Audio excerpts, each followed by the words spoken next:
एक साधारण किसान था, सुजान महत्व।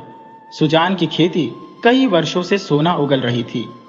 मेहनत तो गांव के सभी किसान करते थे, परंतु सुजान के खेतों की बात ही कुछ और थी। उसके घर में किसी चीज की कोई कमी न थी। मीना सुजान महत्व की पत्नी थी, बुलाकी। उसके दो पुत्र थे, एक का नाम भोला और दूसरे का शंकर। खेती बाड़ी से सुजान को अच्छी आमदनी हो जाती थी। जैसे ही सीधे साधे किसान के हाथ में धन आया, वह धर्म और कीर्ति की ओर झुकने लगा। साधु संतों का खूब आदर सत्कार होने लगा। कई सरकारी अफसर और हाकिम भी सुजान महत्व की चौपाल पर आने लगे।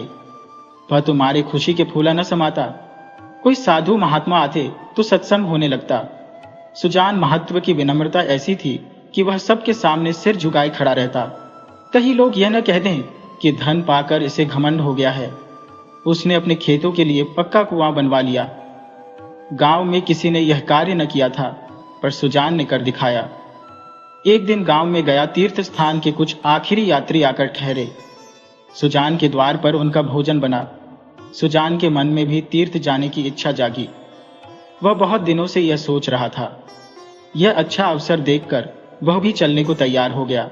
उसकी स्त्री बुलाकी ने कहा, अभी रहने दो, अगले साल चलेंगे। सुजान ने गंभीर भाव से उत्तर दिया, अगले साल क्या होगा कौन जानता है। धर्म के काम में मीन मेख निकालना अच्छा नहीं है। जिंदगानी का क्या भरोसा। हाथ खाली हो जाएंगे तो भगवान की इच्छा होगी, फिर रुपए हो जाएंगे। उनके यहाँ किस बात की कमी है।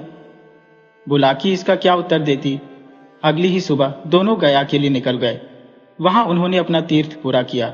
वहां से लौटने के बाद यज्ञ और ब्राह्मण भोज की तैयारी शुरू हुई। सारी बिरादरी को निमंत्रण दिया गया। चारों ओर वाह वाह मच गई। इसके बाद तो सुजान महत्व मानो भगत ही हो गए थे। भक्तों के आचार विचार कुछ और ही होते हैं। पूजा अर्चना करना अब उनके लिए अनिवार्य हो गया था। सुजान को भी अब भक्तों की मर्यादा निभानी पड़ती थी। उसने कुछ लेन देन भी शुरू किया, पर अब उसे ब्याज लेते समय आत्मग्लानि होती थी। यहां तक कि जब वह गायों को धोता तो बछड़ों का भी ख्याल रखता, कहीं कोई बछड़ा भूखा न रह जाए। अब वह झूठ और प्रपंच से कोसों दूर था। पहले उसकी चेष्टा होती थी कि मजदूरों से जितना अधिक काम लिया जा सके और उन्हें जितनी कम मजदूरी दी जा सके, पर अब उसे मजदूरों के काम की नहीं, उनकी मजबूरी की अधिक चिंता रहती थी। कहीं बेचारे अति दुखी न हो जाए। उसके दोनों जवान बेटे बात बात में उस पर ताने कसने लगे। यहां तक कि बुलाकी भी अब उसे केवल भगत ही समझने लगी थी, जैसे उसे घर के भले बुरे से कोई मतलब ही ना हो। सुजान के हाथों से धीरे धीरे अधिकार छीने जाने लगे। किस खेत में क्या बोया जाएगा, किसे क्या देना है, किससे क्या लेना है, किस भाव चीज बिकेगी, ऐसे महत्वपूर्ण मामलों में अब भगत जी की सलाह नहीं ली जाती। भगत के पास कोई भी न जाता। दोनों बेटे और स्वयं बुलाकी दूर से ही सारा मामला तय कर लिया करते। गांव भर में सुजान का मान सम्मान बढ़ता जा रहा था, परंतु वह अपने ही घर में घुटता था। उसके बेटे सत्कार तो बहुत करते थे, मगर अधिकार उसके हाथ में नहीं था। अब वह घर का स्वामी नहीं, केवल मंदिर का देवता भर रह गया था। एक दिन बुलाकी दाल छान रही थी, तभी एक भिखमंगा द्वार पर आकर चिल्लाने लगा। बुलाकी ने सोचा कि पहले दाल छान लो, फिर कुछ दे दो। इतने में उसका बेटा भोला आकर बोला, अम्मा, एक महात्मा द्वार पर खड़े गला फाड़ रहे हैं, कुछ दे दो, नहीं तो वह दुखी हो जाएंगे। बुलाकी ने उपेक्षा से कहा, भगत के पांव में क्या मेहंदी लगी है, क्यों कुछ ले जाकर नहीं देते, क्या मेरे चार हाथ हैं। भोला बोला, उन्हें तो रहने दो, वे तो सब कुछ चौपट करने में लगे हुए हैं। दिन भर एक न एक झंझट खड़ी करते रहते हैं। 100 दफा कह दिया कि अब गृहस्थी के कामों में दखल न दें, पर इनसे तो बोले बिना रहा नहीं जाता। मैं जानती कि इनका यह हाल होगा तो इन्हें भगत बनने ही न देती।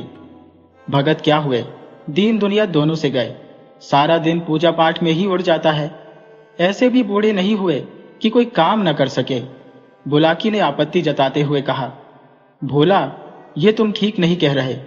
हावड़ा कुदाल अब उनसे नहीं चलेगा, लेकिन कुछ न कुछ तो करते ही रहते हैं।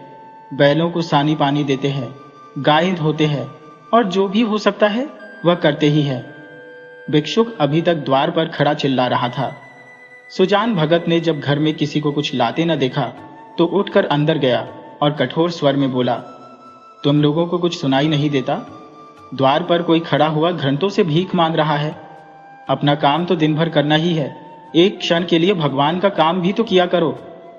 बुलाकी तुनक कर बोली, भगवान का काम करने के लिए ही रखा है क्या? लो, मैं ही निकाल कर देती हूँ।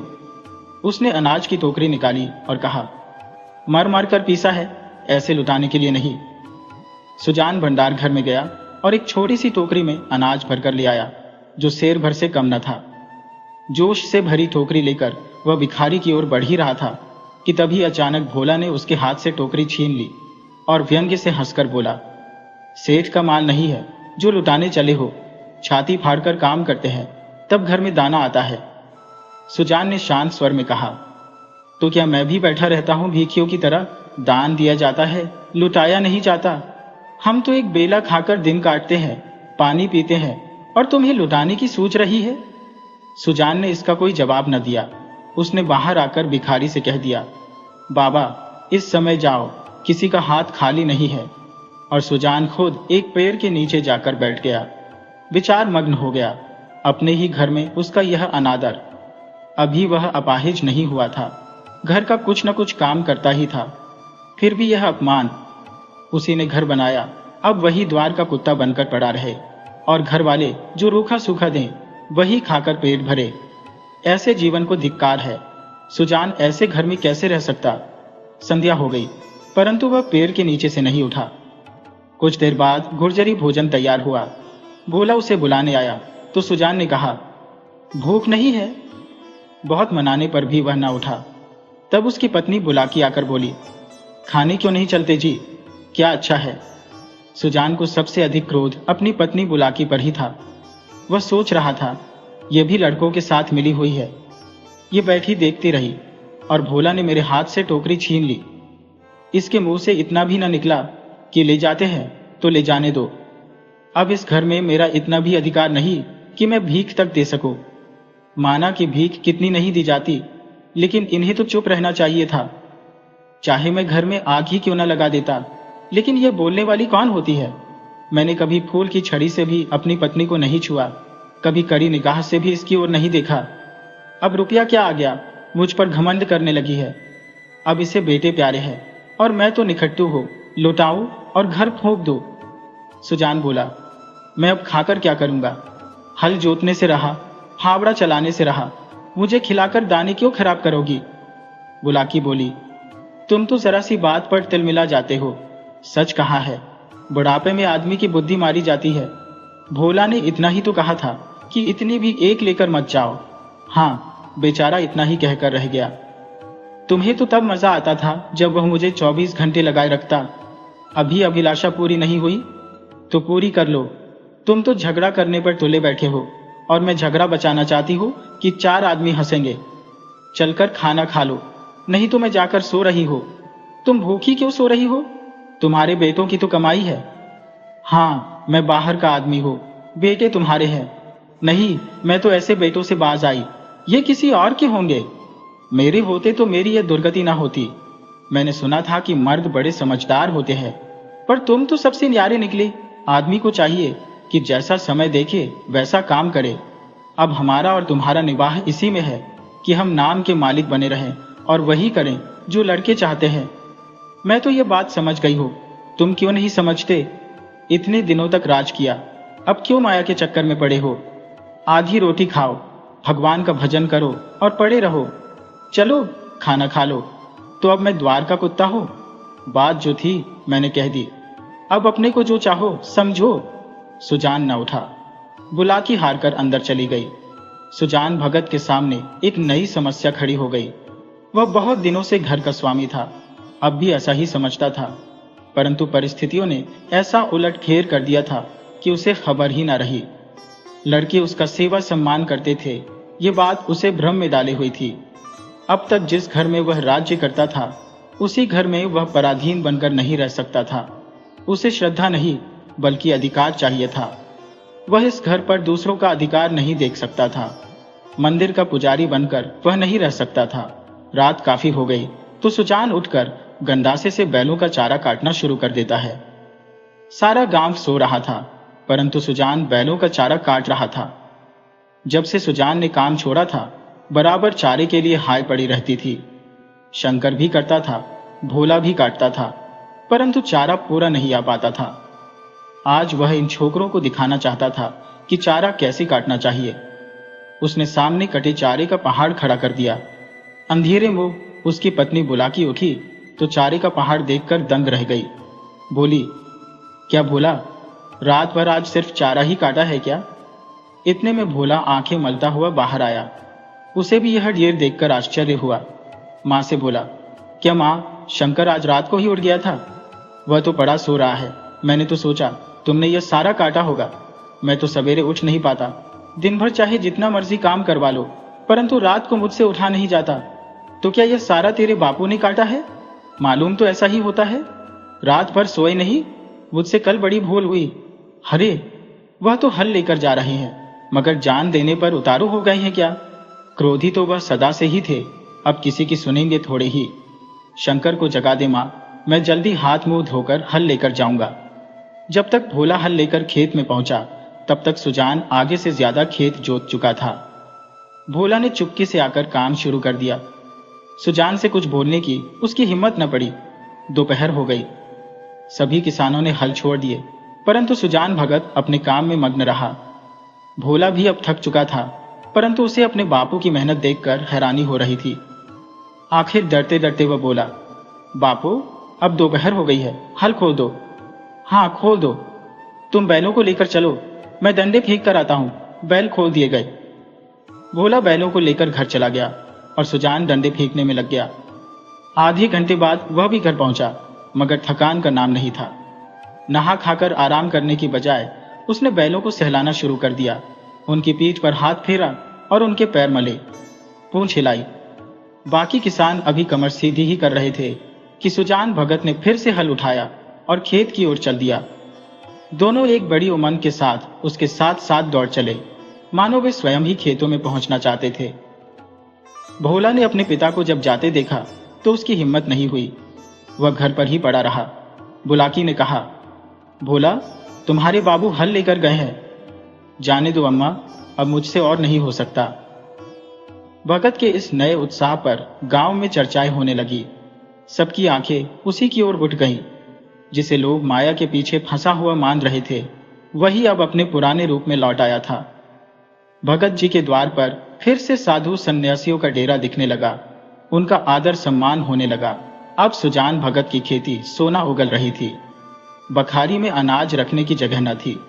जिस खेत में पहले मुश्किल से 5 मन अनाज होता था, उसी खेत में अब की बार 10 मन की उपज हुई थी। चैत का महीना था। खलिहानों में सड़कों तक अनाज के ढेर लगे हुए थे। यही वह समय होता है जब किसान को थोड़ी देर के लिए अपना जीवन सफल मालूम होता है, जब गर्व से उसका हृदय उछलने लगता है। सुजान भगत ठोकरे में अनाज भर भर कर देते जा रहे थे और दोनों लड़के टोकरे उठाकर घर में अनाज रख रहे थे। कितने ही भिक्षुक और साधु भगत जी को घेरे हुए थे। उन्हीं में एक भिक्षु वह भी था जो आज से 8 महीने पहले भगत जी के द्वार से निराश लौट गया था। सहसा हल रोककर भगत ने उस भिक्षु से पूछा, क्यों बाबा, आज कहाँ का चक्कर लगाए? भिक्षुक ने कहा, अभी तो कहीं नहीं गया भगत जी, पहले तुम्हारे पास ही आया हूं। अच्छा, तुम्हारे सामने यह ढेर है, इसमें से जितना अनाज उठा सको उठा लो। लोगों ने नेत्रों से ढेर को देखा। भिक्षुक बोला, जितना अपने हाथ से उठाकर दे सको उतना ही लूंगा। नहीं, तुम खुद जितना उठा सकते हो उठा लो। भिक्षुक के पास एक चादर थी। उसने उसमें अनाज भरना शुरू किया, पर संकोच के कारण अधिक भरने का साहस नहीं कर पाया। सुजान भगत उसके मन की बात समझ गए। आश्वासन देते हुए बोले, बस इतना तो बच्चा भी उठा ले जाएगा। भिक्षुक ने भोला की ओर संकोच भरी दृष्टि से देखा। मेरे लिए इतना ही बहुत है। नहीं, तुम सकुचाते हो और भरो।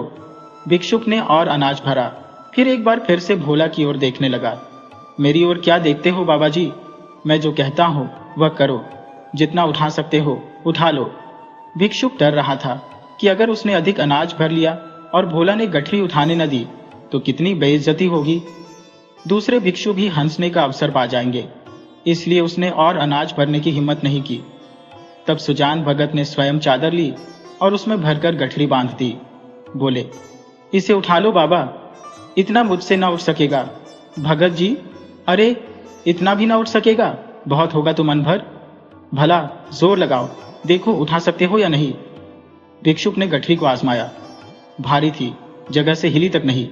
भगत जी, ये मुझसे नहीं उठेगी। अच्छा बताओ, किस गांव में रहते हो? बड़ी दूर है भगत जी। अनमोलगंज नाम तो सुना ही होगा। अच्छा आगे आगे चलो, मैं पहुंचा दूंगा। ये कहकर सुजान भगत ने जोर लगाया और गठरी अपने सिर पर उठा ली। फिर भिक्षुक के पीछे पीछे चल पड़े। देखने वाले भगत का यह रूप देखकर चकित रह गए। उन्हें क्या मालूम था कि भगत पर इस समय कौन सा नशा चढ़ा था। 8 महीने के निरंतर अविरल परिश्रम का आज उन्हें फल मिला था। आज उन्होंने अपना खोया हुआ अधिकार फिर से पा लिया था। वही तलवार जो केले को भी नहीं काट सकती थी, जब सान पर चढ़ी तो लोहे को भी काटने लगी। मानव जीवन में लाज बहुत महत्वपूर्ण चीज है। जिसमें लाज है वह बूढ़ा भी जवान हो जाता है। जिसमें लाज नहीं है वह जवान भी मृतक के समान होता है। सुजान भगत में लाज थी और उसी ने उन्हें यह अद्भुत बल प्रदान कर दिया था। चलते समय उन्होंने भोला की तरफ देखा और बोले, यह 60-70 और भिक्षु खड़े हैं, कोई खाली हाथ नहीं लौटना चाहिए। भोला सिर झुकाए खड़ा रहा। उसे कुछ बोलने का साहस नहीं हुआ।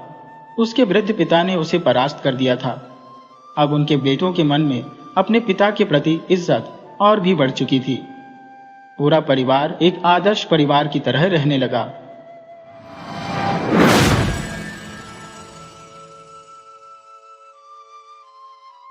नगर की अत्यंत लोकप्रिय संस्था सामाजिक साहित्यिक सेवा संघ की प्रबंध समिति की बैठक में अप्रत्याशित रूप से एक बड़ी बहस छिड़ गई। सब लोग चकित रह गए।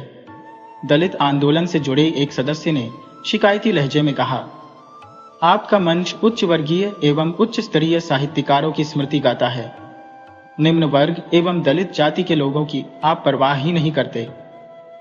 उक्त सदस्य ने साथ ही अपना एक सुझाव पेश करते हुए कहा, 100 साल पहले अछूतों की जाति में जन्म लेकर महत्वपूर्ण कविताओं की रचना कर गुजर गए कुचेल देव नायनार नामक तमिल कवि की रचनाओं के संबंध में विचार करने हेतु एक विचार गोष्ठी हो, उनकी जन्म शती मनाई जाए और उक्त समारोह में कवि के वंशज उनके प्रपौत्र को आमंत्रित कर उनका सम्मान भी किया जाए। विरोधी स्वर को किसी न किसी प्रकार दबाने के विचार से प्रबंध समिति के अन्य सदस्यों ने ऐसा ही करने की अपनी सहमति व्यक्त कर दी।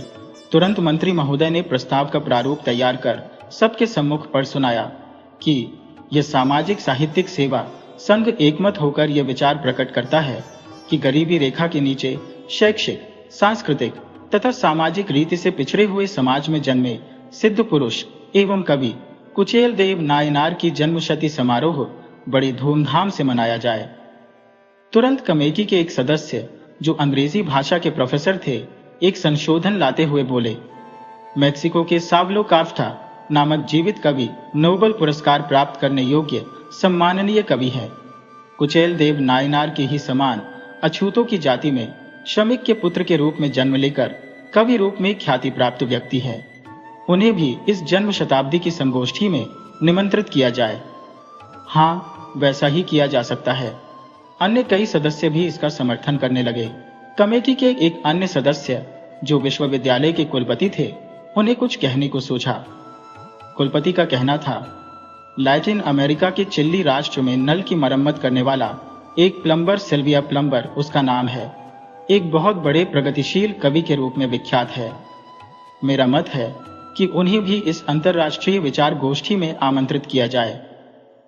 कमेटी के किसी भी सदस्य ने इस प्रस्ताव के लिए आपत्ति नहीं उठाई।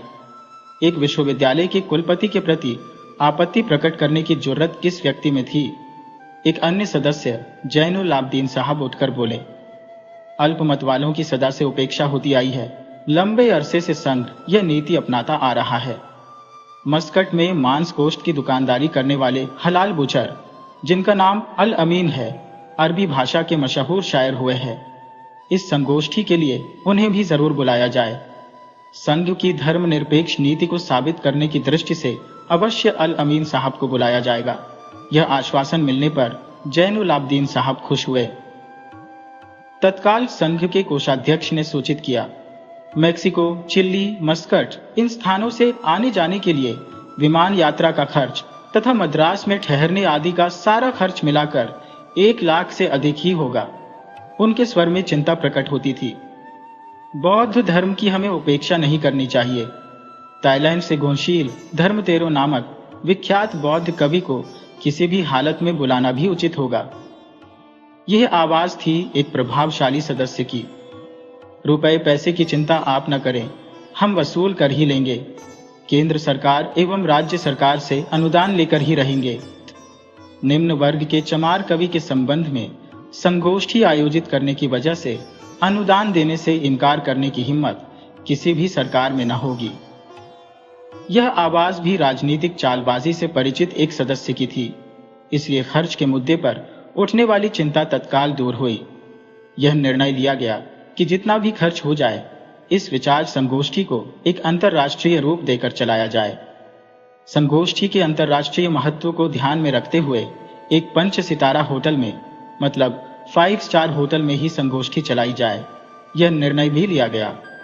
फिर चर्चा का विषय यह बना कि कुचेलदेव नायनार के गीत जनसाधारण की सरल तमिल भाषा में होने के कारण अंतर्राष्ट्रीय सम्मेलन के सारे कार्यक्रम किस भाषा के माध्यम से चलाए जाए। उन्होंने तमिल भाषा में गीत गाए हैं, वह भी चमड़ी पकाने, जूता चप्पल बनाने जैसे कुटीर उद्योग में लगे निम्न जाति के लोगों की जानकारी के लिए सरल तमिल शैली में गीत लिखे हैं।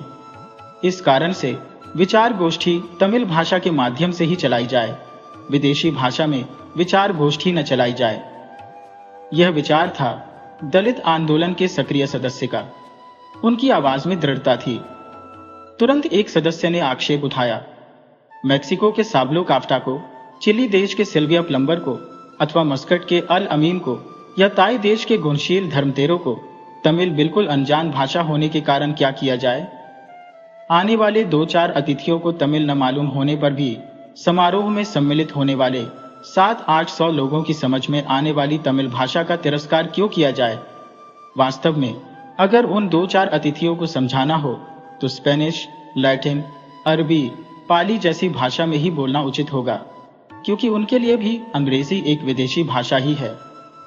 अगर आपका तर्क सही भी हो तो भी हमारे तमिल कवि कुचेलदेव नायनार के बारे में 4 लोग अंग्रेजी भाषा में आलेख पढ़े और 400 उनके बारे में चर्चा करें, ये तो बहुत बढ़िया होगा। आप क्यों उसे रोकते हैं? यह प्रश्न था संघ के मंत्री का, जिसे सुनकर दलित आंदोलन के व्यक्ति राह पर आए। अंग्रेजी में ही कार्रवाई होने की अपनी सम्मति देकर वे चुप हो गए।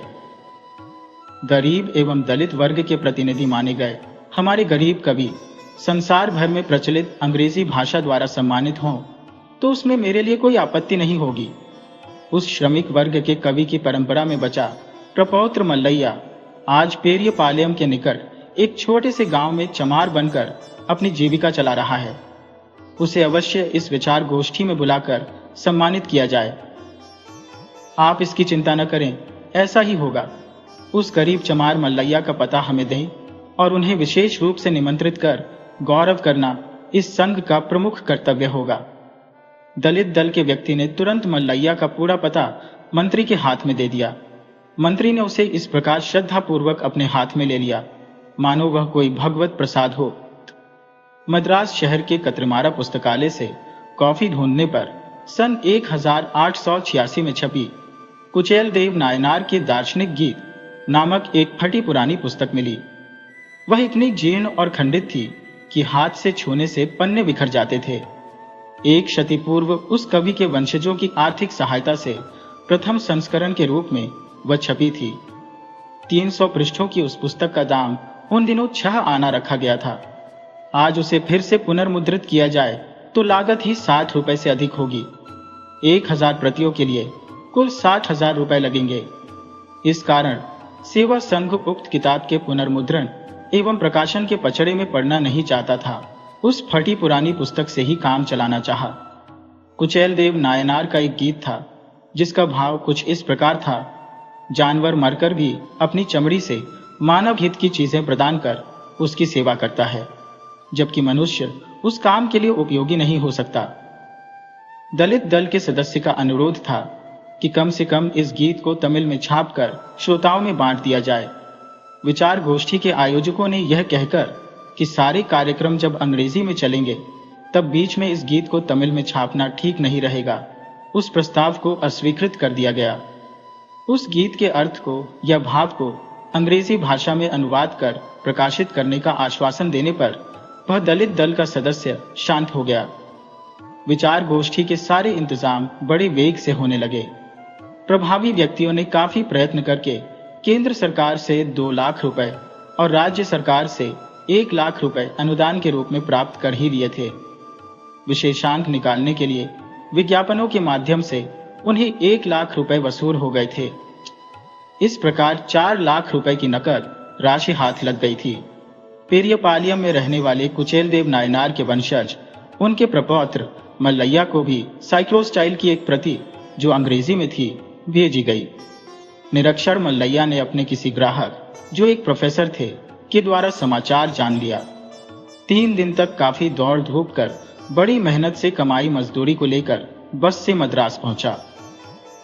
चूंकि यह अंतर्राष्ट्रीय विचार संगोष्ठी थी, अतः सभी राष्ट्र के प्रतिनिधियों के लिए समझ में आने वाले एक आम विषय, chair poetic voice from opposite class, Dalit वर्ग की ओर से एक अनुपम कविता की वाणी शीर्षक पर संगोष्ठी चलाने का विचार किया गया। कार्यक्रम में कहीं एक कोने में to mark centenary of the saint poet Kucheldev, महान कवि कुचेलदेव की शताब्दी जयंती के अवसर पर, इतना ही छपा था।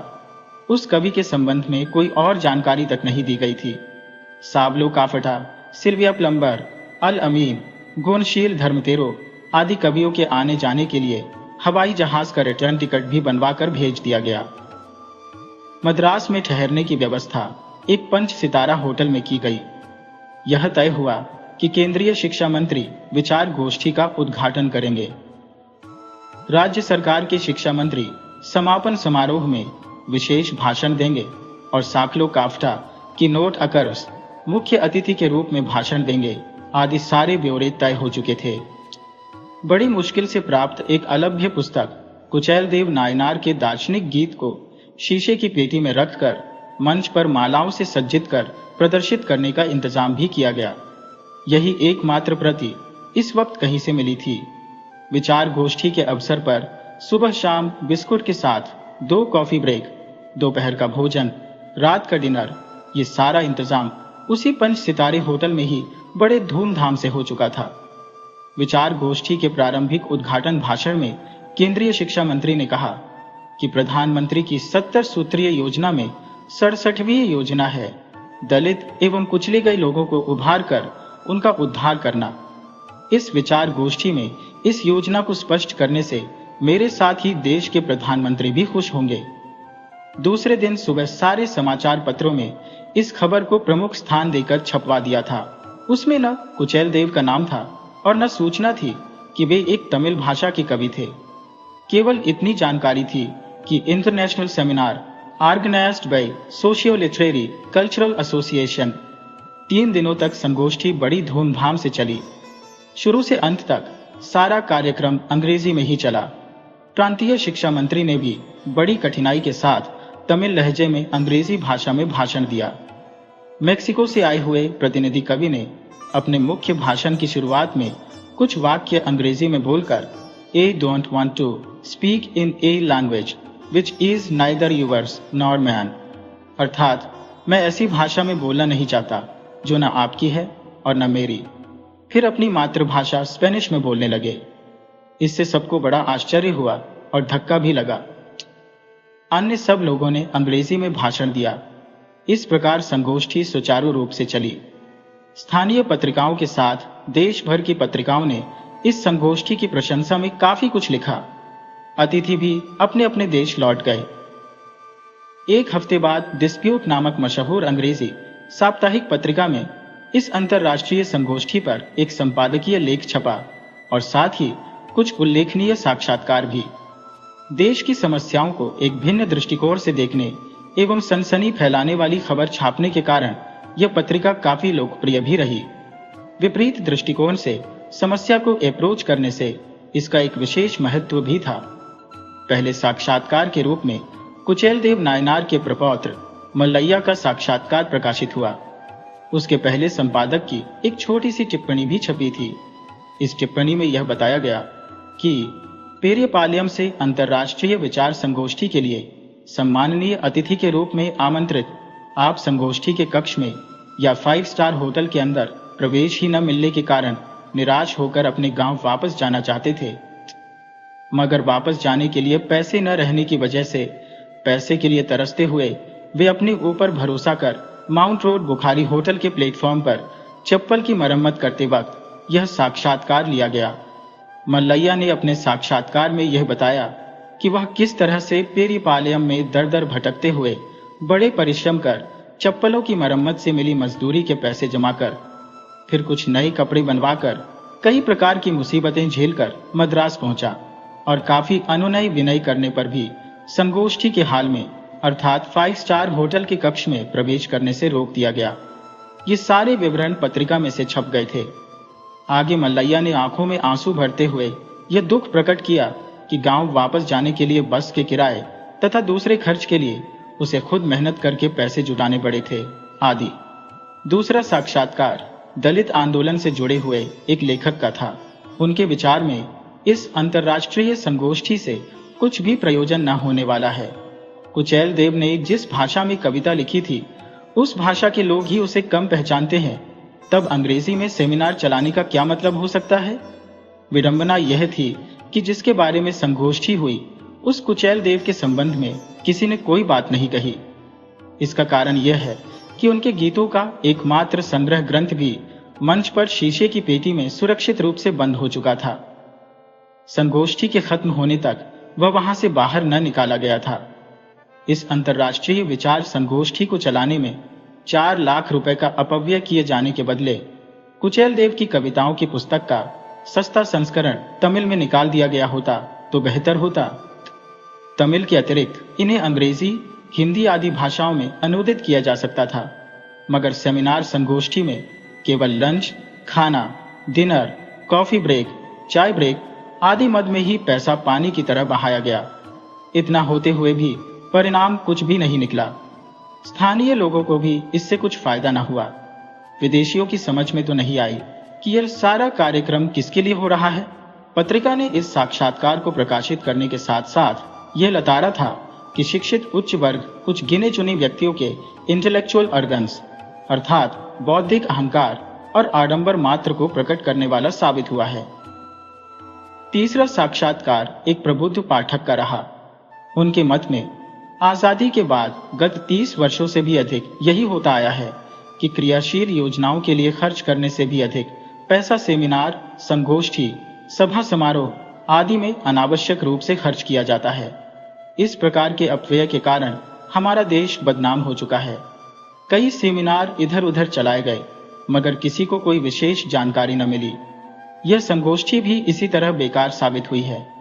भविष्य में संगोष्ठियों का रूप भिन्न ढंग का होगा, ऐसी आशा करना भी व्यर्थ दिखता है।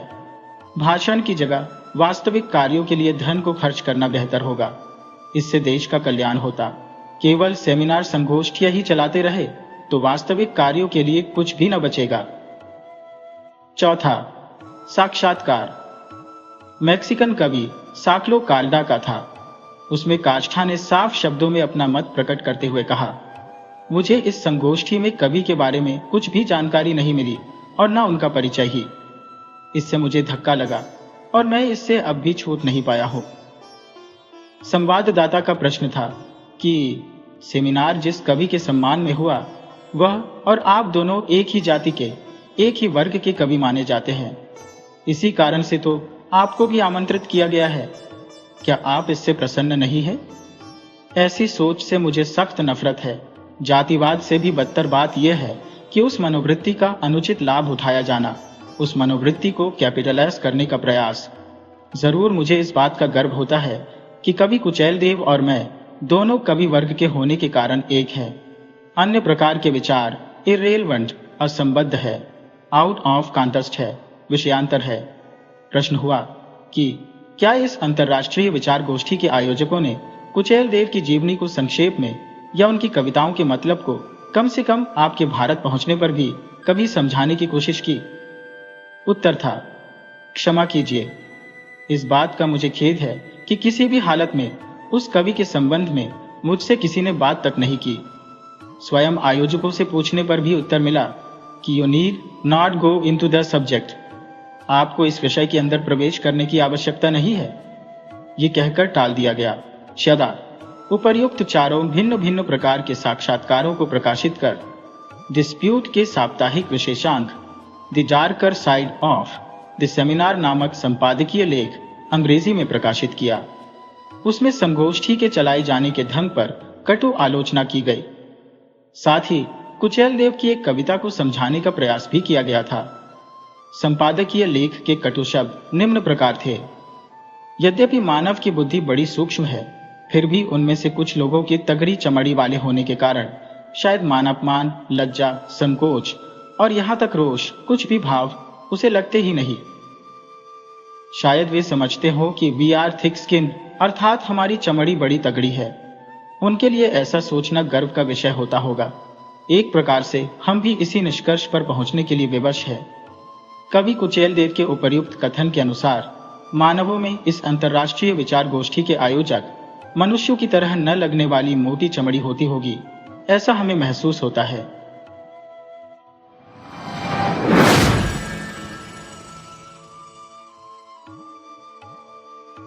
सेठ वंशीलाल ने गरज कर कहा, अब एक दिन की भी मोहलत नहीं दी जा सकती।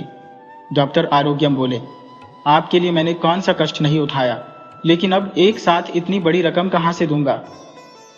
वे गिड़गिड़ाए और फिर बोले, न मालूम कौन सी बुरी घड़ी में मेरी बुद्धि भ्रष्ट हो गई और मैंने ऐसा बुरा काम कर डाला।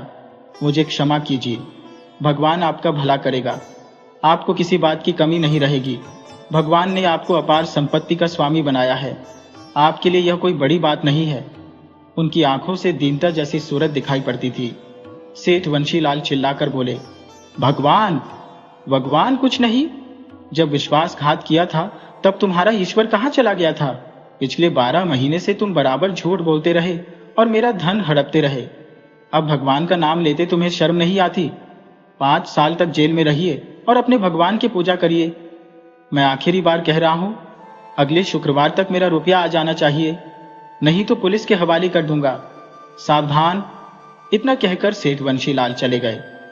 डॉक्टर पाल आरोग्यम के माता पिता ने उनका नाम वैद्यनाथन रखा था। उनको बपतिस्मा पढ़ाने वाले पादरी ने अपने नाम के एक भाग के साथ वैद्यनाथन के नाम में थोड़ा परिवर्तन करके और दोनों को मिलाकर पाल आरोग्यम नाम रखा। पाल आरोग्यम ने कुछ दिन एक ईसाई स्कूल में शिक्षा पाई, लेकिन मैट्रिक की परीक्षा में सफल नहीं हो सके। तब बंबई और कलकत्ता जाकर नौकरी की तलाश में मारे मारे घूमते रहे और जब कोई नौकरी भी नहीं मिली तो थोड़ी बहुत होम्योपैथी की चिकित्सा सीखी तथा काशी में जाकर अपना काम आरंभ कर दिया। लेकिन उसमें उनको अच्छी आमदनी नहीं हुई। तब पास की गली में जो बजाज की दुकान थी, उसके मालिक से उन्होंने मित्रता कर ली। वे उसको बंगलौर के अपने परिचित व्यापारियों से नाना प्रकार की साड़ियां मंगवाकर देने लगे।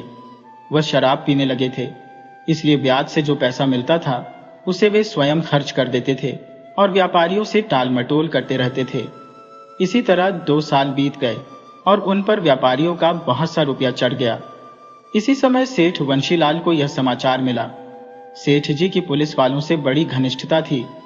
उन्होंने उनसे सलाह मशविरा किया। वे जानते थे मुकदमा चलाने पर डॉक्टर आरोग्यम को जेल की हवा खानी पड़ेगी, परंतु पैसा नहीं मिलेगा। तब वे दोनों इस परिणाम पर पहुंचे कि बिना मुकदमा चलाए डॉक्टर को डरा धमकाकर किसी तरह रुपया वसूल करना चाहिए। इस योजना के अनुसार गुरुवार के दिन दोपहर को पुलिस के एक अफसर डॉक्टर आरोग्यम के घर आए और यह पता कर गए कि डॉक्टर घर में है या नहीं। डॉक्टर को जब यह बात मालूम हुई तो वह घबरा उठे। वे सोफे पर लेट गए और पिछला जीवन उनकी दृष्टि के सामने आने लगा। कितना दुखमय जीवन था। वे बच्चों की तरह रोने लगे। उन्हें छोटी छोटी बातें याद आती रही। शैशवावस्था में उनकी मां चल बसी थी। पिताजी ने दूसरा विवाह कर लिया था। इस विवाह के कारण उन्हें बहुत सी कठिनाइयां झेलनी पड़ी। अंत में वह घर से भाग निकले। ईसाई पादरियों से उनकी भेंट हो गई। वे उनको तिरुकोयलूर ले गए और ईसाई धर्म की शरण में ले लिया। कुछ दिन तक उनके भरण पोषण का भार भी उठाया। जब उन्हें वहां से भगा दिया तो वे पुदुचेरी, बंबई और कलकत्ता आदि स्थानों पर मारे फिरते रहे। सेव उनके हृदय पटल पर चलचित्र की तरह ऐसी ऐसी बातें अंकित होती रही और इन्हीं विचार लहरियों में डूबते उतरते ही उनकी आंख लग गई। उन्होंने स्वप्न में देखा कि गणेश जी प्रसन्न होकर उनके सामने खड़े हैं और पूछ रहे हैं, बेटा क्यों रोते हो?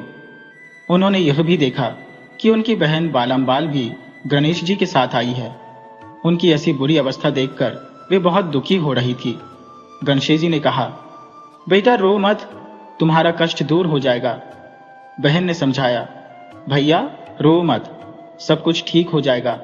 कि उनकी सांत्वना से डॉक्टर आरोग्यम को कुछ सुख मिला, लेकिन अगले ही क्षण सेठ जी और उनकी सौतेली माँ पिशाच व पिशाचिनी का रूप धारण किए हुए स्वप्न में आए और उन्हें डराने धमकाने लगे। वे घबराकर उठ बैठे। देखा पौ फट गई है और कोई दरवाजा खटखटा रहा है। उनके मन में तनिक भी संदेह नहीं रह गया कि पुलिस वाले उन्हें गिरफ्तार करने आए हैं। सहसा उनको याद आया कि आज शुक्रवार नहीं है। उन्होंने दिल को कड़ा किया, उठे और किवाड़ खोलकर पूछा, कौन है? आगंतुक का नाम शिव सुब्रह्मण्य अय्यर था। उन्होंने कहा, अगर आप इतना लिखकर दे दें कि मैंने रोगी का इलाज किया पर कुछ लाभ नहीं हुआ और उसकी मृत्यु हो गई तो मैं आपको 5,000 रुपए दूंगा। डॉक्टर पाल आरोग्यम गंभीर हो उठे। बोले, मिस्टर अय्यर आपका कहना ठीक है, लेकिन मुझे डर है कि ऐसा करके मैं किसी मुसीबत में न पड़ जाऊं, इसीलिए मैं इस काम में हस्तक्षेप नहीं कर सकता। अय्यर ने उत्तर दिया, किसी मुसीबत में नहीं पड़ना होगा डॉक्टर साहब, आप तनिक भी चिंता न करें। मैं भी तमिल भाषी हूँ, आप भी तमिल भाषी हैं। मैं आपको किसी तरह मुसीबत में नहीं पड़ने दूंगा। मैंने आपसे जो कुछ कहा है सत्य कहा है, कोई बात नहीं छिपाई है। आप कृपा कर मेरी सहायता कीजिए, आजीवन आपका आभारी रहूंगा। इतना कहकर अय्यर महोदय डॉक्टर पाल आरोग्यम को विस्तार पूर्वक अपनी राम कहानी सुनाने लगे। मैं और मेरे वृद्ध ससुर दोनों तीर्थाटन करने के लिए चले थे। बद्रीनाथ आदि पवित्र स्थानों से होते हुए अंत में हम काशी आ पहुंचे। यहाँ हम चेक्कियार की धर्मशाला में ठहरे। मार्ग में ही ससुर साहब को बुखार आ गया था, वह उतरा नहीं। 8 दिन के तीव्र ज्वर के बाद बुधवार की रात को उनकी मृत्यु हो गई। वृद्धावस्था की दुर्बलता और कुटुंब की कुछ दुख भरी बातों के कारण वृद्ध को इस पवित्र तीर्थ स्थान में प्राण देने पड़े। 1 वर्ष से ही उनका स्वास्थ्य ठीक नहीं था। उन्होंने वसीयत लिखकर गुप्त रूप से रजिस्ट्री करवा ली थी। एक प्रति उनकी पेटी में थी, जिसको मैंने उनकी मृत्यु के बाद देखा। उसके अनुसार उन्होंने अपनी जमीन जायदाद कुटुंब के पालन के लिए निश्चित की थी। जो नकद रुपए थे वे अपनी बेटी को अर्थात मेरी पत्नी को दिए, लेकिन एक शर्त थी कि उनकी मृत्यु के पहले मेरी पत्नी के एक पुत्र पैदा हो जाना चाहिए, नहीं तो वह रुपया उनके पुरुष उत्तराधिकारी को मिलेगा। डॉक्टर, मैं आपसे कुछ नहीं छिपा रहा, सच सच कहता हूं। एक के पीछे एक 3 लड़कियां मेरे घर पैदा हुई। मैं तीर्थ यात्रा के लिए जब अपने गांव से रवाना हो रहा था तब मेरी पत्नी को 7वां महीना था। आज सवेरे 10 बजे एक तार आया है कि आज मेरे घर पुत्र का जन्म हुआ है। माँ बच्चे दोनों ठीक है।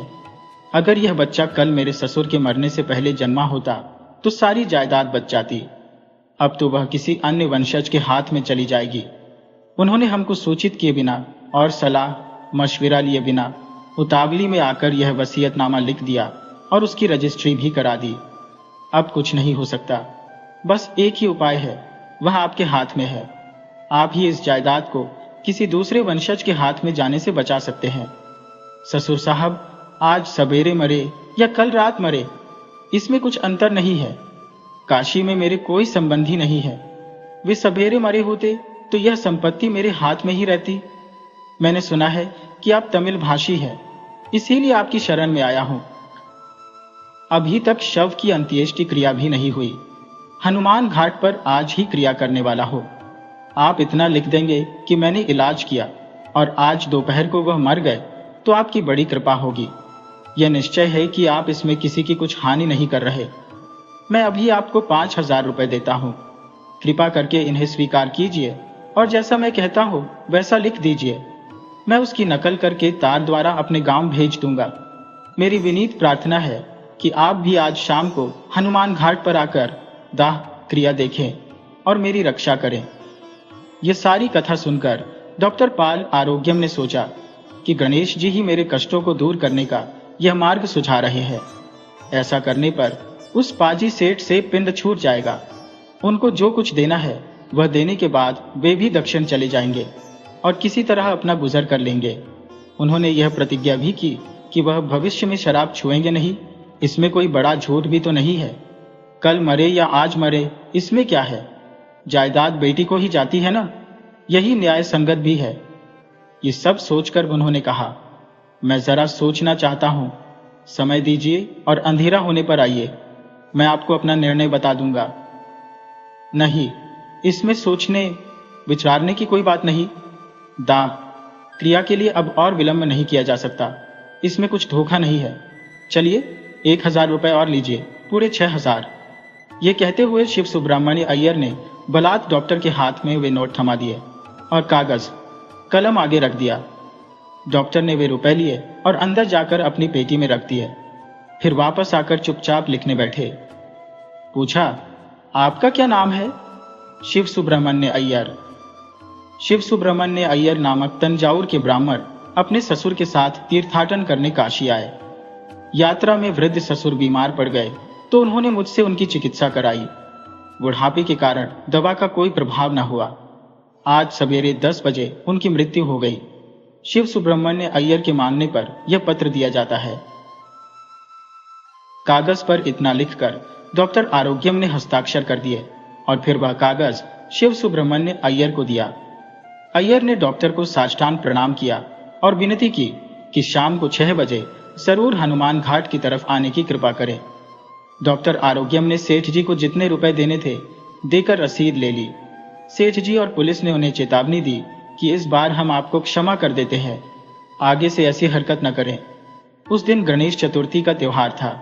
वापस आते समय डॉक्टर ने गणेश जी की एक मूर्ति खरीदी। ईसाई धर्म को मन से निकालकर वे गणेश जी के सेवक हो गए। दिया जलाकर उन्होंने भक्तिपूर्वक मूर्ति की पूजा अर्चना की और फूल चढ़ाए। हे देवाधिदेव, तुमने मेरी नया पार लगा दी, मैं अब तुम्हारा दास हूं। नान यह कहकर उन्होंने आंखें बंद कर ली और थोड़ी देर के लिए ध्यान मग्न हो गए। शाम को हनुमान घाट जाकर शिव सुब्रमण्य अय्यर से मिले। उनके ससुर की मृत देह को देखने की लालसा उनके मन में उत्पन्न हुई। उसी के कारण तो वे इतने बड़े संकट से बाल बचे। उसको देखकर पाल आरोग्यम ठिठक गए। उनको ऐसा लगा जैसे वह लाश उनके पिता से मिलती जुलती है। उन्होंने एक बार फिर ध्यान से देखा। निस्संदेह वे उनके पिता ही थे, शक की कोई गुंजाइश नहीं। लेकिन फिर भी उनका संदेह दूर नहीं हुआ। पिताजी के पास तो 2 एकड़ नहरी जमीन से अधिक दूसरी कोई जायदाद न थी। ये क्या बात है? सारी क्रियाएं जल्दी ही समाप्त हो गई। डॉक्टर ने अय्यर को अपने घर पधारने का न्योता दिया, परंतु अय्यर ने कहा, नहीं, अभी धर्मशाला जाकर मैं नियमानुसार शास्त्र सम्मत क्रियाएं ब्राह्मणों द्वारा करवाना चाहता हूं, इसलिए कल सवेरे आपके घर आऊंगा। दूसरे दिन वे डॉक्टर के घर गए और विस्तार से सब बातें उन्होंने उन्हें बताई। उनके पास वसीयतनामे की जो नकल थी वह भी दिखाई। सियाली तालुका काट्टू मुनियप्पन कोविल के निवासी महादेव अय्यर के बेटे साम शिव अय्यर का लिखा वसीयतनामा है। मेरी पहली पत्नी के पुत्र को घर से भागे 30 साल हो गए। मेरी दूसरी पत्नी का पुत्र चेचक का शिकार होकर चल बसा। पहली पत्नी से जन्मी बालाम्बाल नामक मेरी लड़की का विवाह मिरासदार शिव सुब्रमण्य अय्यर के साथ हुआ है और वह सब तरह से सुखी है। उसको किसी बात की कमी नहीं है। मेरी जो 2 एकड़ तर जमीन है वह मेरी दूसरी पत्नी गौरी अम्माल को मिले। मैंने युद्ध में ठेका लेकर जो धन अर्जन किया है वह बैंक में जमा है और 2 लाख से कुछ अधिक है। मैं अपने खर्चे के लिए उसमें से जो कुछ लेता रहा हूं उसको छोड़कर बैंक में जो कुछ बाकी जमा है वह मेरे पीछे अगर मेरी मृत्यु होने से पहले मेरी पुत्री बालाम्बाल के कोई पुत्र पैदा हो जाए तो उस लड़की को मिले। उसी को मेरी अंतिम क्रिया भी करनी चाहिए। मेरे जीवित रहते उसके कोई पुत्र नहीं जन्मा तो मनुस्मृति के अनुसार मेरे उत्तराधिकारी पुत्र को मिले, अर्थात मेरा जो बेटा घर से भाग गया है अगर वह वापस आ जाए तो उसको मिलना चाहिए। नहीं तो मेरी मृत्यु के बाद जो मेरा निकटस्थ वंशज है उसको मिलना चाहिए।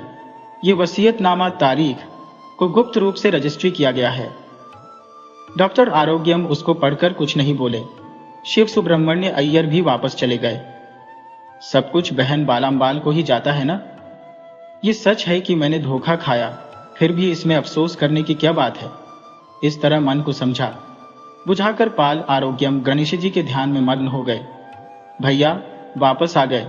तुमको पाकर मैं पिताजी की मृत्यु, शोक तक को भूल गई हूं। वैद्यनाथ, सुना कि तुम ईसाई हो गए थे, ये क्यों? बालाम्बाल ये कहकर भाई के दुख को कुछ हल्का करने का प्रयत्न करने लगी। नहीं बाला, ये देखो जनेऊ है। पाल आरोग्यम ने अपना कुर्ता निकालकर जनेऊ दिखाया और कहा, 2 लाख की जायदाद छोड़कर मैं 6,000 रुपयों के लिए बेवकूफ बन गया, देखा? ये कहकर वे कहकहा लगाकर हंसने लगे। भगवान को धन्यवाद दो कि तुम वापस आ गए। जायदाद में आधा तुम ले लो। नहीं, पूरी जायदाद ही ले लो, मुझे कुछ नहीं चाहिए। इतना कहकर बालाम्बाल बच्चे को दूध पिलाने चली गई। शिव सुब्रमण्य अय्यर ने कहा, मूर्खों जैसी बातें न करो। क्या वे तुम्हारे रुपयों के लिए लालायित है? वे तो विरागी पुरुष हैं। उन्होंने निश्चय कर लिया है कि वे शंकराचार्य के मठ में जाकर सत्संग में अपने दिन बिताएंगे। क्या वे तुम्हारी बात मानेंगे? जान शिव सुब्रमण्य अय्यर ने सत्य ही कहा था। डॉक्टर पाल आरोग्यम ने अपनी वेश भूषा एकदम बदल दी। वे नए सिरे से वैद्यनाथ अय्यर बन गए। वहां से वे कुंभभोनम गए। वैदिक परंपरा में सम्मिलित होकर आचारशील बन गए और शांति के साथ जीवनयापन करने लगे।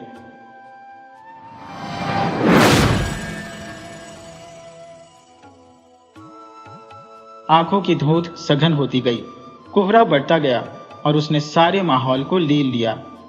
अब मुझे कुछ भी नहीं दिख रहा था, कुछ भी नहीं। तांगा शहर की तरफ बढ़ता आ रहा था और मैं हिचकोले खाता हुआ उस कोहरे में से निकलने का यत्न करने लगा। मैं अब कुछ कुछ देखने में समर्थ हो रहा था। धूंध में से उभरते हुए कुछ चित्र दिखाई देने लगे थे। उन चित्रों में मुझे उस जिंदगी के नक्श दिख रहे थे जो जिंदगी कांच की गुड़िया सी नाजुक थी, जो बच्चों की बातों सी मासूम थी, सत्य थी। लेकिन इस जिंदगी का दामन मेरे हाथों से छूट चुका था। अब मैं दोबारा उसे नहीं पकड़ सकता था। वर्षों पहले की बात, मैं तकली काटने में मग्न था। उस स्कूल में हमें बहुत कुछ सिखाया जाता, कताई, बुनाई, खेती और दूसरे कई हुनर। मुझे काटने का बहुत शौक था। तब 3री क्लास में पढ़ता था मैं। अचानक मास्टर जी को मैंने अपने पास खड़े देखा। एक नए लड़के ने उनकी उंगली पकड़ रखी थी। यह सलीम है, मास्टर जी ने कहा। अब ये तुम्हारे साथ ही बैठा करेगा, इसे तकली चलाना सिखाओ। कहकर मास्टर जी चले गए। मैंने सलीम को अपने पास बिठा लिया। मुझसे काफी लंबा कद, खूब गोरा रंग, बड़ा सा चौड़ा मुंह, माथे पर आए हुए कुछ कुछ भूरे बाल सलीम बिल्कुल उस लड़के सा लग रहा था जिसकी रंगीन तस्वीर हमारी उर्दू की किताब में इस कविता के सामने वाले पृष्ठ पर छपी थी। मैं हूं एक अच्छा सा लड़का, रेशम का अच्छा सा लड़का। मैं उसे तकली चलाना सिखाने लगा। अचानक देखा तो उसकी नाक बह रही थी। अरे! अनायास ही मेरे मुंह से निकल गया। उसने झट से गाड़ी सफेद सी व धारा सांस द्वारा ऊपर चढ़ा ली। मैं हंस पड़ा। वह झेप गया। मदन! सलीम की आवाज थी। मैं रुका, पीछे मुड़कर देखा। सलीम भागता हुआ आ रहा था। 4-5 लड़के उसके पीछे भागे आ रहे थे उसे पकड़ने के लिए। पास पहुंचते ही उसने मुझे बाह से पकड़ लिया। मुझे मारने को आ रहे हैं सब। मैं मानीचर था। लड़के मुझे देखकर ठहर गए। मोहन सबसे आगे था। वह चाहता तो अकेले ही मुझे और सलीम को बालों से पकड़कर टकरा सकता था। क्या किया है इसने? मैंने लड़कों से पूछा। इसने मुझे अचानक धक्का देकर एक राह चलते आदमी पर गिरा दिया। राजू ने बिसुरती आवाज में कहा, तो इसमें ऐसी क्या बात हो गई है? मैंने कहा, उस आदमी ने पकड़कर मुझे पीटा। कहते हुए राजू रो पड़ा। जरा आओ ना अब सामने। मोहन ने सलीम को ललकारा। सलीम सहम कर सट गया मेरे साथ। मैंने रोब से काम लिया। देखो, अगर तुम ऐसे लड़ोगे तो मैं मास्टर जी से तुम सभी की शिकायत करूंगा। फिर मैंने स्वयं ही सुझाव दिया, तुम इसे कुछ मत कहो, मैं अभी इसे मास्टर जी के सामने करता हूं। लड़के टल गए। मैं सलीम को मास्टर जी के पास ले गया और कहा, हमारी क्लास के लड़के बहुत शरारती हो गए हैं। एक दूसरे मैनेजर का होना बहुत जरूरी है। आप सलीम को सहायक मैनेजर बना दें। लड़के बहुत तिलमिलाए थे जब मास्टर जी ने सबके सामने घोषणा की कि आज से सलीम श्रेणी का 2nd मैनेजर होगा। तब हम चौथी में पहुंच गए थे। गर्मियों की भरी दोपहरियों में चिलचिलाती धूप में हम घरवालों से चोरी छिपे नहर पर नहाने चले जाया करते थे। सुबह स्कूल जाते हुए घर से हमें जो 2-2 पैसे मिला करते थे, उन्हें हम उस समय के लिए बचा लिया करते थे। मैं 2 पैसों की एक ककड़ी लेता था ताकि उससे पानी में खेला जा सके। लगातार 2-3 घंटे नहाने के बाद हमें बहुत भूख लगा करती थी। तब सलीम अपने 2 पैसों के चने रोटी ले आता था। ककड़ी भी साथ होती, खाने में मजा आता। सलीम को पानी से डर लगता था, इसलिए वह उथले पानी में ही गधों की तरह कूदता था। गहरे पानी की ओर जाता ही नहीं था, इसलिए उसे तैरना भी नहीं आया। मुझे गहरे पानी में डुबकियां लगाने का शौक था। एक बार मैं नहर के ऊपर से गुजरती हुई सड़क से गहरे पानी में छलांग लगाने जा रहा था। सलीम उस समय किनारे पर खड़ा मुझे छलांग लगाते हुए देख रहा था। छलांग लगाते हुए न जाने मेरे मन में क्या सोची कि पानी में कूदने के बाद बाहर निकलने के बजाय मैं पानी के भीतर आगे बढ़ता गया। बहुत दूर आगे जाकर मैंने अपना सर निकाला। अचानक देखो तो सलीम गहरे पानी में गोते खा रहा था। मैं तुरंत बाहर निकलकर उसकी ओर भागा और बड़ी मुश्किल से उसे बाहर निकाला। वह काफी पानी निकल चुका था। बड़ी देर के बाद उसकी सांस ठीक से चली तो कहने लगा, तुम पानी से बाहर नहीं निकले तो मैंने समझा तुम डूब गए हो। तुम्हें ही बाहर निकालने के लिए मैं ऊपर से कूद पड़ा। मुझे बड़ी हंसी आई। सलीम मेरी धूर्तता पर कई दिन मुझसे नाराज रहा। शायद उसके बाद की यह बात है। तभी नदी के किनारे हम बहुत से लड़के बेर की झाड़ियों में घुसे हुए थे। सभी ने अपनी जेबें बेरों से भरी हुई थी। मैं और सलीम दोनों एक ऊंचे पेड़ पर चढ़े हुए थे। वापस आने को ही थे कि एक लड़का जोर से चीखा, सांप! सभी लड़के पलक झपकते में यूं भागे जैसे वहां कोई था ही नहीं। मैं और सलीम इतनी जल्दी पेड़ से नहीं उतर सके। भयभीत होकर जहां थे वहीं सिकुड़ गए, लेकिन हमारे हाथ पांव ठंडे पड़ने लगे। हम यूं अचल अवाक होकर बैठे थे कि जैसे अगर हमने आंखों की पुतलियां भी इधर उधर फिराई तो अदेखा सांप कहीं से भी हम पर झपट पड़ेगा। सांप का तो हमें कुछ पता ही नहीं था। काफी देर बाद मैंने देखा, दाईं ओर नीचे उस पेड़ से जहां पर हम बैठे थे कोई 6-7 गज की दूरी पर एक काला सांप पत्थर पर बैठा है। मैं चौंका, लेकिन सांप को इतनी दूरी पर पाकर कुछ साहस भी बंध गया था। सलीम! मैंने दबी आवाज में पुकारा। सलीम ने डरते हुए मेरी ओर देखा। मैंने कहा, वह बैठा है, सांप बहुत दूर है। सलीम ने घबराकर उधर देखा। सांप को इतने दूर पाकर वह अपनी डाल से खिसकता हुआ मेरी वाली डाल पर आ बैठा। हम दोनों एक दूसरे से बिल्कुल सटकर बैठ गए। एक एक हाथ में हमने पेड़ को थामा, एक एक हाथ से एक दूसरे को। इतने पास पास आ जाने से हमें उस जानलेवा भय से छुटकारा सा मिल गया। हमने ध्यानपूर्वक सांप की ओर देखना शुरू किया। अब मालूम हुआ कि सांप ने अपने मुंह में कुछ दबा रखा है। कोई छोटा सा चूहा था उसके मुंह में, या कोई बड़ी सी छिपकली। हमें कुछ दिलचस्पी मालूम हुई। सांप का मुंह दूसरी ओर था, इसलिए हमें इस बात की भी तसल्ली हो गई थी कि हम उसकी नजरों में नहीं है। अचानक एक अजीब सी आवाज पैदा हुई।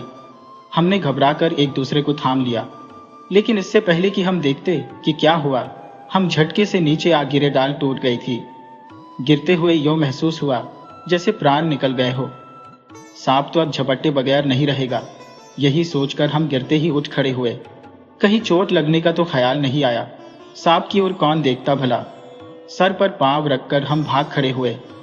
झाड़ियों के बाहर निकलकर भी भागते ही गए।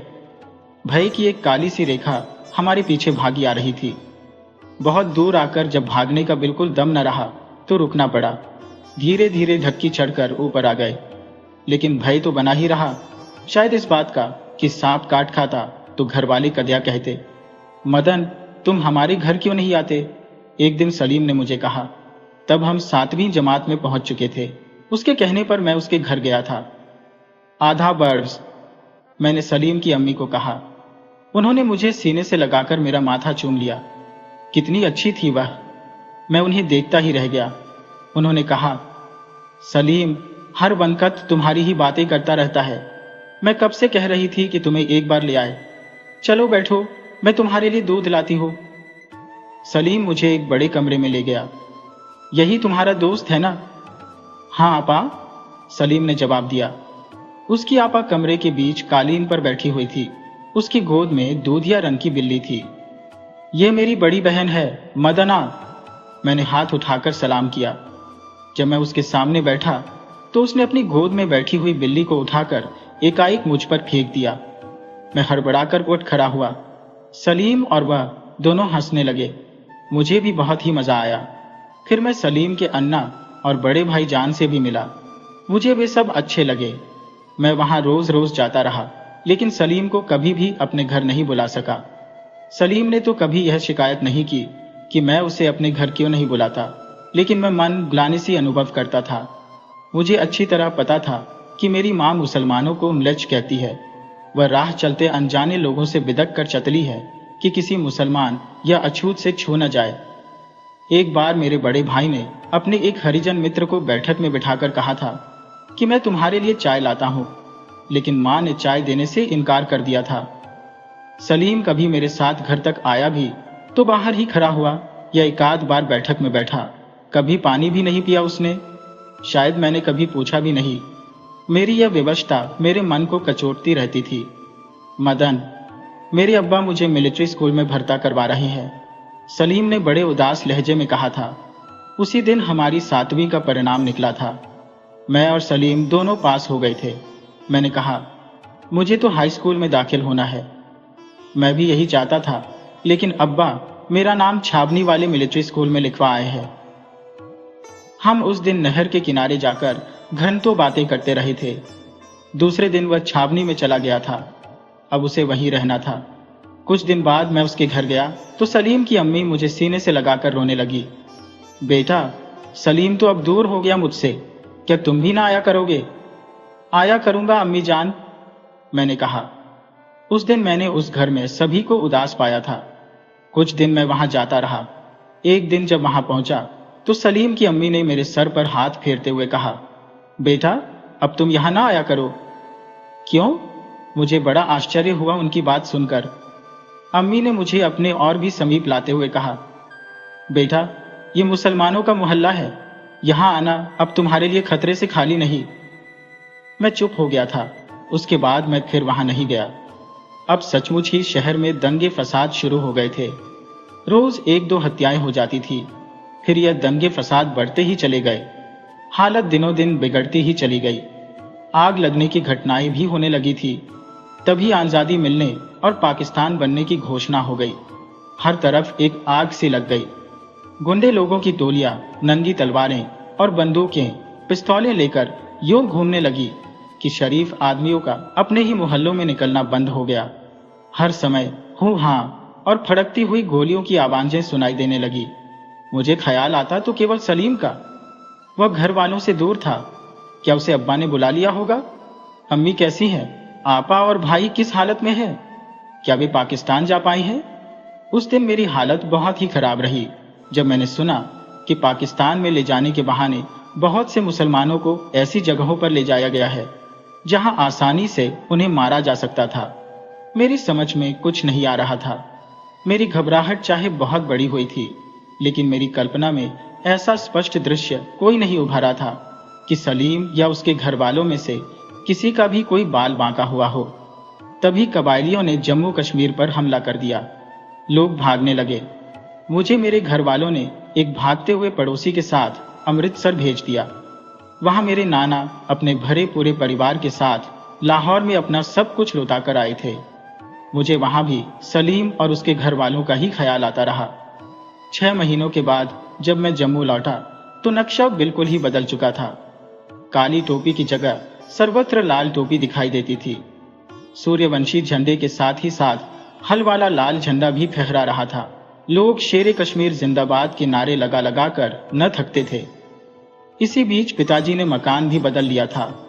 जम्मू में पहुंचते ही सबसे पहले सलीम का पता लगाया कि सलीम अभी तक हॉस्टल में ही है।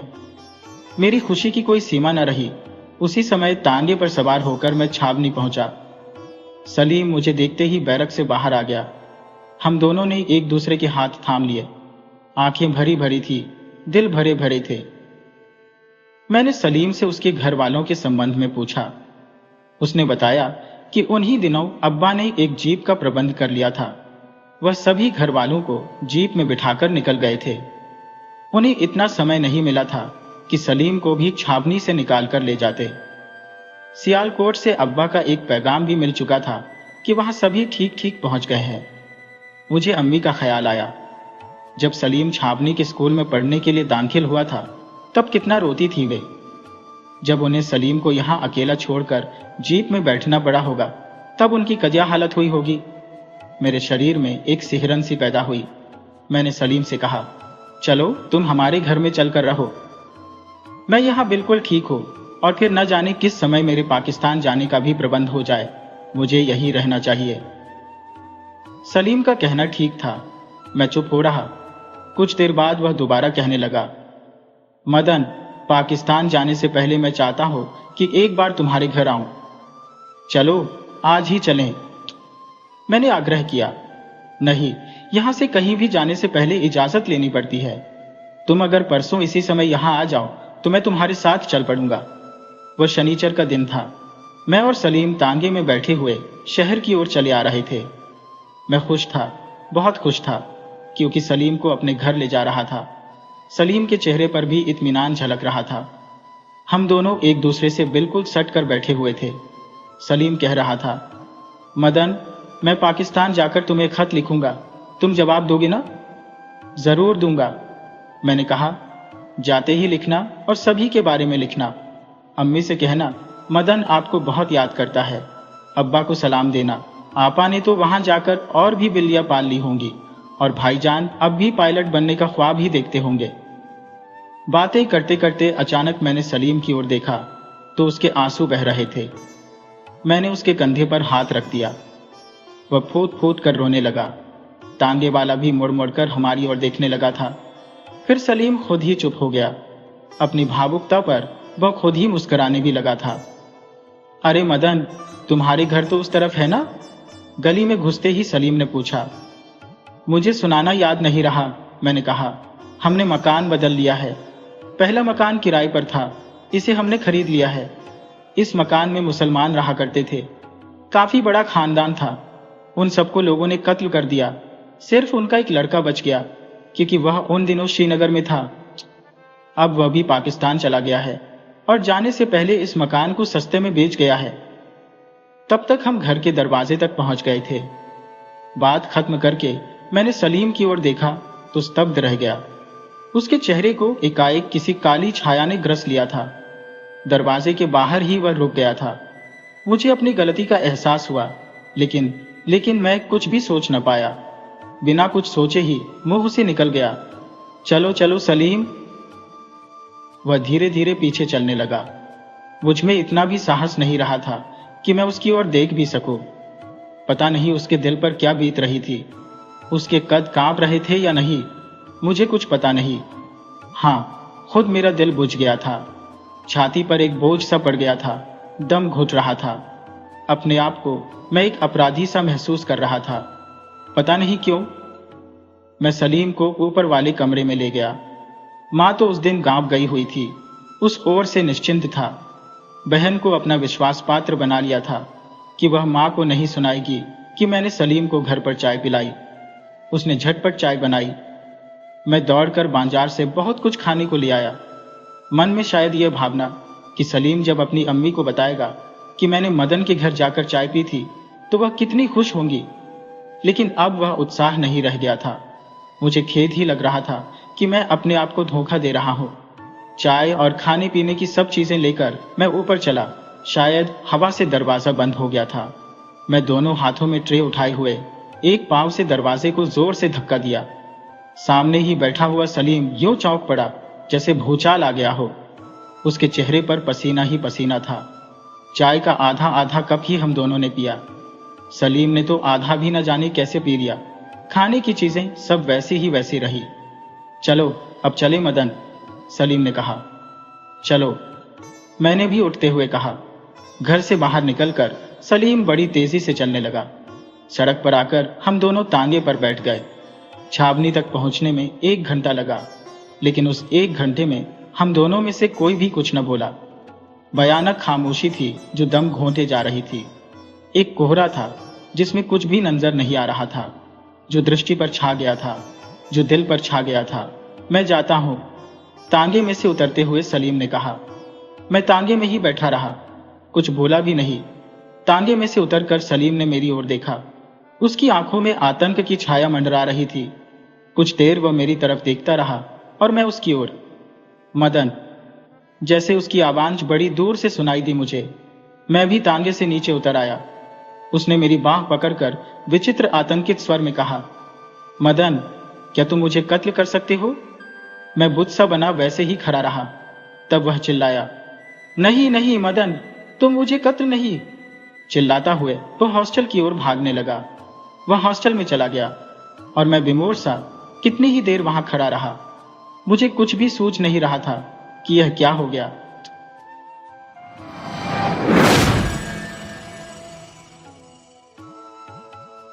वीडियो अच्छी लगी हो तो इसे लाइक करें और ऐसी ही मज़ेदार कहानियों के लिए चैनल को सब्सक्राइब करें और बेल आइकन दबाएं। ज़्यादा से ज़्यादा अपने दोस्तों को शेयर करें। धन्यवाद।